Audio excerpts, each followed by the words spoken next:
What's up guys? This video is going to be about how you maintain neutral spine to be able to generate maximal core power.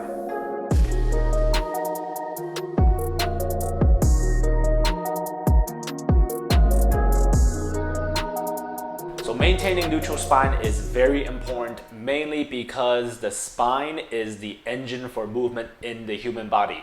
If the spine is not in a neutral position, that is basically when you're moving on a foundation that is not stable. So if your foundation is stable, your extremities are in an optimal position to be able to generate power. This technique is really meant to generate peak stiffness in the lumbar spine and the pelvis to be able to help maintain a neutral relationship when you're doing something strenuous to the body. So for example, if you're doing push-ups, if you're lifting, if you're going about your daily activities, carrying heavier things, lifting, twisting, moving as you're carrying heavier things, this is something that will be beneficial for you. This is not meant for if you're walking around and you're generating peak stiffness in the lumbar spine. That's not what it's meant for. It's not functional. That's not how our body works throughout the day. I usually teach this technique in different positions. I usually start with people laying on their back first to be able to get an idea of what engaging your core feels like, and then I transition them over to standing. So with that said, let's jump into it. First thing you do is start off on your back first. So you want to be able to generate tension just from the legs first. So to be able to generate tension from the bottom up to the core. So to start off, something very simple, point your toes away. When you point your toes away, you should feel a little bit of tension behind the calf and the back of the thighs. After that, squeeze your butt. Give that a nice squeeze. So now in the lower extremity, there's tension generated throughout the entire limbs. So when you do that, now the next step is breathing. So I wanted to just go ahead and focus on my stomach. And what you do is as you inhale, you want to expand the stomach. So this is diaphragmatic breathing. And when you exhale, you want to hollow. As you hollow, you want to maintain that and breathe normally at the same time. Usually when I teach people this, there's a lot going on internally. You're pushing down with your toes as you're generating tension underneath in the back of your leg, and then you're squeezing your butt. And then when you inhale, you expand and you diaphragmatic breathe, and you exhale and you hollow. When you hollow, you tighten up your core muscles. You want to maintain that to a point where you can still talk, but not holding your breath. And at this point, you want to go ahead and relax everything. Once you get this exercise down, laying on your back where you point your toes away, squeeze your butt, and then inhale, exhale, tighten up. You can hold this for about 5 to 10 seconds and then relax. Point your toes away, squeeze, and then inhale, exhale. And as you exhale, you hollow, tighten up. So all these three components are tightened. You can hold that so you know what that feels like in your brain, and then you can go ahead and let that go. Repeat this a couple times, maybe 10 repetitions of this.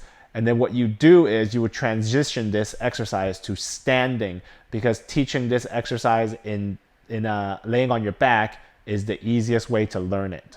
When you get comfortable with this move on the table or on your back, then what you really want to do is transition that into standing. You want to be able to generate these core stiffness, this tension while you're standing, because we are most functional on both our feet. Biggest emphasis in standing and laying on your back is the glute squeeze. The most important part is the glute squeeze. So with the glute squeeze, this is me not squeezing my glutes. I'm staying relaxed. And then I just want you guys to be able to see. So this is me relaxed. This is me squeezing my glutes. And then I'm relaxed, engaged, relaxed, engaged. And then I'm holding that, and I just want you guys to be able to see the breathing. Hopefully you guys can see. That's inhale, exhale, inhale, exhale. That's the state of tension I want to be able to maintain while you are doing this exercise. So you want to maintain that, and then the next level up is holding this and doing other things with it. Once you get comfortable with this exercise and standing, then it's time for application. When you're actually using it in other functional movements throughout the day, or when you're carrying things, when you're lifting something heavy, the most two important factors is the glute squeeze and the abdominal contraction. So that allows you to maintain a neutral spine. It puts the lumbar spine in the pelvis and just locks it in the same position every time for you. So with that said, this is something that's really helpful for exercises like push-ups, planks, any core stability exercises that are on the ground. If you're using it for lifting, that's really nice too as well, like deadlifts, squats, front squat, back squat. Those are all things you want to be able to do as you maintain a neutral spine. So to show some examples of application of this, I'm going to lift up this box. I feel like this is something that people do on a daily basis, or at least it's something that's functional. You move picking things up from the ground. So you get in front of it as close as possible. You generate that core stiffness. You exhale, tighten up, keep your glutes squeeze, and then you go down with your legs in the squatting position, just making sure you don't bend your back. You don't really want none of this, because the minute you break this, you see how my spine bends?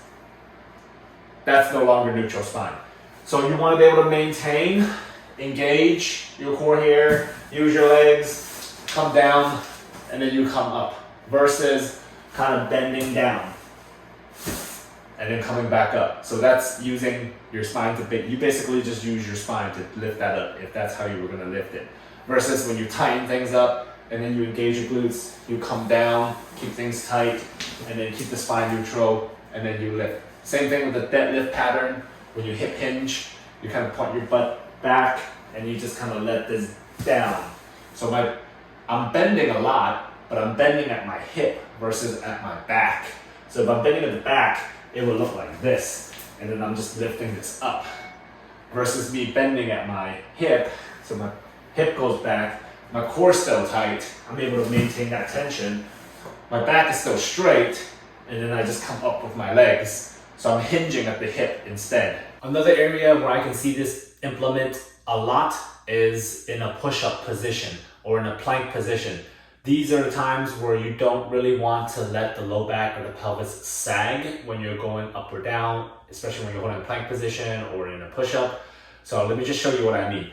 So a lot of times when I have my clients work on push-ups, I kind of ask them what they're doing. So then they show me, and usually what I see is this. Their low back is kind of saggy and their hips are kind of forward, and then they kind of do a push-up this way.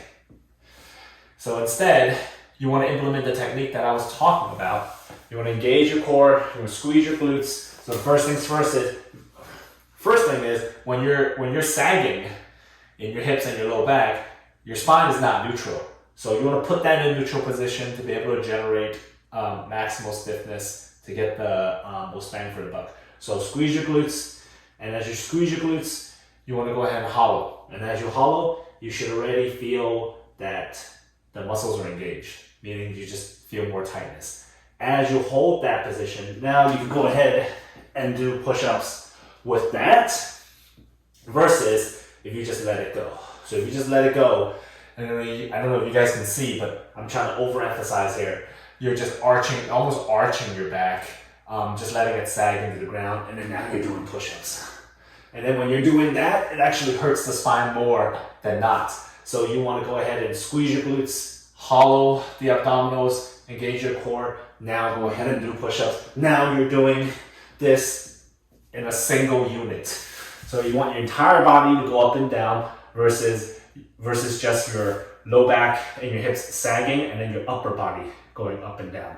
So you're pushing up and down, but you're kind of dragging your lower body with it. But if you engage your core, squeeze your glutes, your entire unit moves up and down. Try this out. Let me know what you guys think. Implement this throughout your daily activity or when you're exercising. Leave them in the comment section below and let me know what you guys are doing with it, and let me know how it goes. Thanks for watching.